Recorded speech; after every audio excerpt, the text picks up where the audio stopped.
the previous classes, we studied about drawing graphs. We also studied how to find out displacement from velocity time graph. In this video, we are going to discuss about deriving equations from graphs.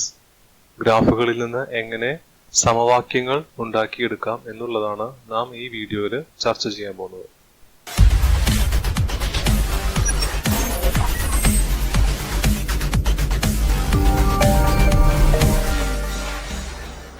So given below is a graph of an object traveling with uniform acceleration. സമത്വരണത്തിൽ സഞ്ചരിച്ചുകൊണ്ടിരിക്കുന്ന ഒരു വസ്തുവിന്റെ ഗ്രാഫാണ്, velocity time ഗ്രാഫാണ് താഴെ കൊടുത്തിരിക്കുന്നത്. You know that the freely falling objects will have uniform acceleration. നിർബാധം താഴേക്ക് പതിക്കുന്ന വസ്തുക്കൾക്കെല്ലാം സമത്വരണം ഉണ്ടായിരിക്കുമെന്ന് നാം നേരത്തെ പഠിച്ചിട്ടുണ്ട്. Note that the velocity time graph of a freely falling object will be an inclined straight line. നിർബാധം താഴേക്ക് പതിക്കുന്ന സമത്വരണത്തിലുള്ള ഒരു വസ്തുവിന്റെ വെലോസിറ്റി ടൈം ഗ്രാഫ് ഒരു ചരിഞ്ഞ നേർരേഖയായിരിക്കും എന്നുള്ള കാര്യം ഗ്രാഫിൽ നിന്ന് ശ്രദ്ധിക്കുക. So let's consider the graph. Graph ഒന്ന് പരിശോധിച്ചു കഴിഞ്ഞാൽ, first draw perpendiculars from T1 and T2 to the graph.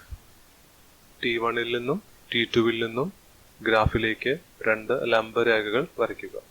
They meet at points P and Q respectively. അവ ഓരോന്നും P, Q എന്നീ പോയിന്റുകളിൽ കൂട്ടിമുട്ടുന്നു. ഇവിടെ T1 and T2 എന്ന് പറയുന്നത് it's a duration of time. Draw another perpendicular from P to QR. QR lake P യിൽ നിന്ന് മറ്റൊരു ലംബരേഖ വരയ്ക്കുക. It meets at A. അത് A എന്നുള്ള പോയിന്റിൽ കൂട്ടിമുട്ടുന്നു. So now we have got a trapezium PQRS. If we consider the trapezium PQRS, let U be the velocity of the body at T1. U is the initial velocity. T1 സമയത്ത് U ആണ് വസ്തുവിന്റെ പ്രവേഗം and V be the velocity at T2. T2 സമയത്ത് V ആണ് വസ്തുവിന്റെ velocity അല്ലെങ്കിൽ പ്രവേഗം.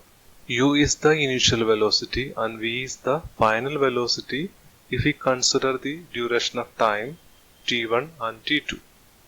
In the graph, the points P and Q correspond to U and V respectively. ഗ്രാഫിൽ P, Q എന്നീ പോയിന്റുകൾ U ആദ്യപ്രവേഗം, V അന്ത്യപ്രവേഗം എന്നിവയെ പ്രതിനിധീകരിക്കുന്നു. ഗ്രാഫിൽ നിന്ന് we can write as PS is equal to AR, which is equal to U, initial velocity. QR is equal to V, it is the final velocity. SR is the duration of time. It can be written as small letter t, which is equal to T2 minus T1. If we find AQ from the graph, AQ will be equal to QR minus AR.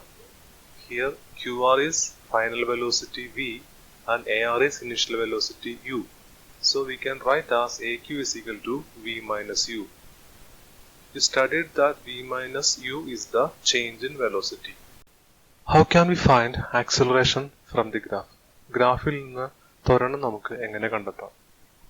What's the difference in velocity in the time interval SR? SR എന്ന സമയത്തിനടുക്ക് പ്രവേഗ വ്യത്യാസം എന്താണെന്ന് ഗ്രാഫിൽ നിന്ന് നോക്കി കണ്ടെത്തൂ. Is it not AQ? അത് AQ അല്ലേ? If so, how can we calculate the acceleration? അങ്ങനെയാണെങ്കിൽ നമുക്ക് ആക്സിലറേഷൻ അല്ലെങ്കിൽ ത്വരണം എങ്ങനെ കാൽക്കുലേറ്റ് ചെയ്യാം? We studied that acceleration is equal to change in velocity by time. ത്വരണം എന്നത് പ്രവേഗ വ്യത്യാസം ബൈ സമയമാണ്. From the graph, we studied that change in velocity is equal to AQ and the time interval is SR. So we can substitute as A is equal to AQ by SR. And we have found that AQ is a change in velocity, that is V minus U, and SR is the time interval T, that's the time taken for the change of velocity. So we can write as acceleration A is equal to V minus U by T. So from this equation, we can write another equation AT is equal to V minus U. Or we can write as v is equal to u plus at. So this is the first equation of motion. So from this graph we have derived the first equation of motion, that is v is equal to u plus at. അങ്ങനെ ഗ്രാഫിൽ നിന്ന് ഒന്നാമത്തെ ചലന സമവാക്യം നാം derive ചെയ്തെടുത്തു. അതാണ് v is equal to u plus at. Here we can calculate final velocity if you know initial velocity, acceleration and time. ഇവിടെ നമുക്ക് ഒരു വസ്തുവിന്റെ ആദ്യപ്രവേഗം, ത്വരണം, സമയം എന്നിവ അറിയാമെങ്കിൽ ആ വസ്തുവിന്റെ അന്ത്യപ്രവേഗം ഈ സമവാക്യം ഉപയോഗിച്ച് നമുക്ക് കണ്ടെത്താം. So this equation is the equation showing velocity time relation.